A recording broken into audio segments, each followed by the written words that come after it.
The early morning sun filtered through the blinds of a small roadside diner, casting warm rays across the worn wooden tables and vintage decor.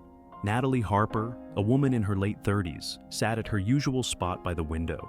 She sipped her coffee, her sharp eyes scanning the outside world with a sense of quiet vigilance.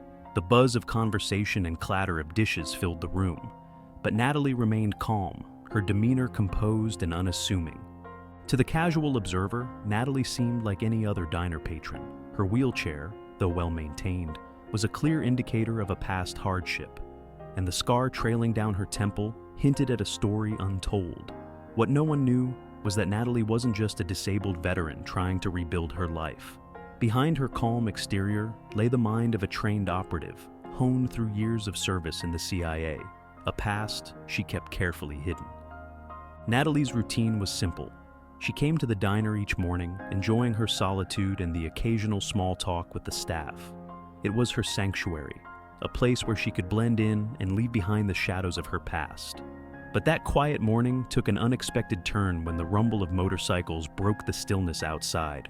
The Iron Fangs, a notorious biker gang, roared into the parking lot, their leather jackets and roaring engines sending a ripple of unease through the diner's patrons. They entered the diner with swagger and bravado, their presence commanding attention. Natalie noticed the tension in the room shift immediately. Conversations died down, and eyes darted nervously toward the gang. The leader, a burly man named Roy Blaze Turner, zeroed in on Natalie as he approached her table. His mocking grin and condescending tone made it clear that he'd pegged her as an easy target. "Hey there, sweetheart," he sneered. "What's a little thing like you doing here all alone?" Natalie didn't respond, her gaze steady as she assessed the situation. Blaze's gang circled her table, their laughter echoing through the room as they taunted her about her wheelchair. "What's the matter?" one jeered. "Can't stand up for yourself?" Natalie's grip tightened subtly on her coffee cup. Though she remained outwardly calm, her mind worked quickly, cataloging their movements, noting their weaknesses, and silently forming a plan. These men had no idea who they were dealing with, and she intended to keep it that way, at least for now. For Natalie, survival had always been about patience, precision, and knowing exactly when to strike. Natalie sat motionless, her calm demeanor unshaken despite the bikers' crude jeers and mocking laughter. Blaze leaned closer, his smirk widening as he tapped the edge of her wheelchair with his boot. "What's the matter, little lady? Cat got your tongue?" The diner's patrons looked away, too intimidated to intervene. The staff at the counter exchanged uneasy glances, their hands frozen over half-filled coffee cups. Natalie's silence seemed to embolden Blaze, who reached for her bag hanging from the back of her chair. "Let's see what you've got in here," he said, his voice dripping with derision. Natalie's hand shot out, gripping the strap of the bag before Blaze could take it. Her movement was calm but firm, her eyes locking with his. "You really don't want to do that?" she said, her voice low and steady. Blaze chuckled, clearly amused. "Oh, tough talk from someone who..." Before he could finish, Natalie twisted her wrist, yanking the bag free from his grasp with unexpected strength. She placed it back on her lap, her eyes never leaving his. The confidence in her stare was enough to make Blaze pause, but only for a moment. His gang roared with laughter, egging him on. "All right, you've got guts," Blaze said, stepping back. "But you better watch yourself, sweetheart. Next time, we won't be so nice." With that, he turned and motioned for his gang to follow. The Iron Fangs swaggered out of the diner, their laughter and the rumble of their motorcycles fading into the distance. Gathering intel. Natalie exhaled slowly, her hands still resting protectively on her bag. The room was silent, the patrons frozen in the aftermath of the confrontation. Slowly, the diner returned to life, the clinking of dishes and murmured conversations resuming. The waitress approached her cautiously, a look of concern on her face. "Are you all right, Ms. Harper?" she asked. Natalie nodded. "I'm fine." But she wasn't planning to let it end there. Once back home, Natalie opened her laptop, her fingers flying across the keyboard. She accessed a private encrypted server, a remnant of her CIA days, and began searching for information on the Iron Fangs. It didn't take long to uncover their activities: extortion, smuggling, and trafficking.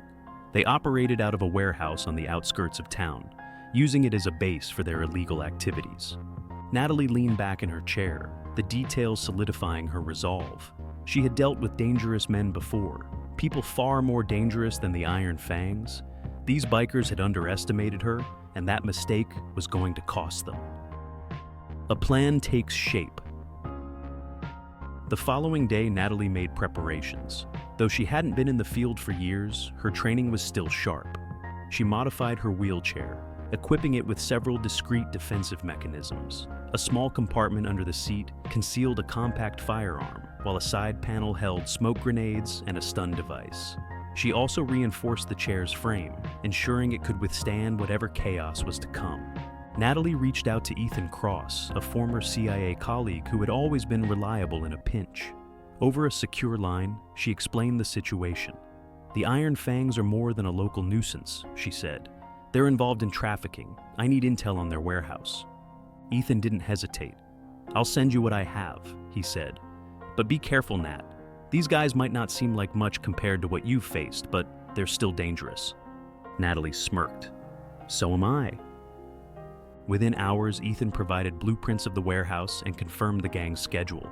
Most of the bikers would gather at the warehouse that evening for a meeting, a perfect opportunity to take them by surprise. The confrontation. That night, Natalie arrived at the warehouse, her wheelchair rolling silently across the gravel lot. The sound of laughter and clinking bottles echoed from inside. She positioned herself near the entrance, observing the gang through the grimy windows. Blaze and his crew were clustered around a table, maps and cash spread before them. Natalie's sharp eyes took in every detail: the number of men, the exits, and the placement of their weapons. She pushed open the door, the creak drawing the bikers' attention. The room fell silent as Blaze turned to see her rolling inside. His expression shifted from confusion to amusement. "Well, well, look who decided to join the party," he said, his voice dripping with mockery. "You lost, sweetheart." Natalie didn't respond. Instead, she rolled further into the room, her calm gaze sweeping over the gang. "You've been busy," she said, her tone even. "Smuggling, extortion, trafficking, quite the resume." Blaze's amusement faded, replaced by suspicion. "What the hell are you talking about?" Natalie's hand moved to a concealed button on her chair. "Let me show you." She pressed the button, releasing a burst of smoke from a hidden canister. Chaos erupted as the room filled with thick, choking clouds. The bikers shouted and stumbled, disoriented. Natalie moved with precision, using her wheelchair's modifications to incapacitate them one by one. A stun device dropped 2 bikers before they could reach their weapons, and a well-aimed shot from her compact firearm took out the lights, plunging the room into darkness. The leader's downfall. Blaze, furious and blinded by rage, charged toward Natalie, swinging a crowbar. But she was ready. Using the reinforced frame of her wheelchair, she blocked his attack. The impact reverberating through the metal, she countered with a swift strike to his knee, sending him crashing to the ground. "You don't know who you're messing with!" Blaze snarled, struggling to rise. Natalie rolled closer, her voice calm but firm. "No, you don't know who you're messing with. I'm not just a veteran. I'm CIA." Blaze's eyes widened in shock, his bravado crumbling. "You're lying." Natalie pulled out her badge, a relic of her past, and held it up. "You really think someone like me can't take down someone like you?" The sound of sirens echoed in the distance, growing louder by the second. Natalie had already alerted the authorities, providing them with the evidence she had gathered. Blaze's gang, now incapacitated, was trapped. "You picked the wrong fight," Natalie said, her gaze steady. "And now, it's over." The wail of sirens cut through the night, growing louder as the flashing red and blue lights illuminated the warehouse. Natalie sat in the center of the chaos, her wheelchair positioned firmly between the incapacitated bikers and the incoming law enforcement officers. The Iron Fangs, once so full of bravado and menace, now lay scattered on the floor, groaning from their injuries or too stunned to move. Blaze, the gang's leader, was slumped against a metal support beam, clutching his knee and glaring at Natalie. His disbelief was palpable. You're just some cripple," he spat, his voice a weak shadow of its former bravado. Natalie rolled closer, her calm demeanor unbroken. "No," she said, her tone sharp and measured. I'm a veteran, a CIA operative, and someone who doesn't tolerate bullies. You underestimated me, and that's on you." As the police stormed the warehouse, weapons drawn, Natalie raised her hands in a gesture of compliance. One of the officers, recognizing her, lowered his gun and approached cautiously. "Ms. Harper," he asked, his tone a mix of respect and surprise. "What happened here?"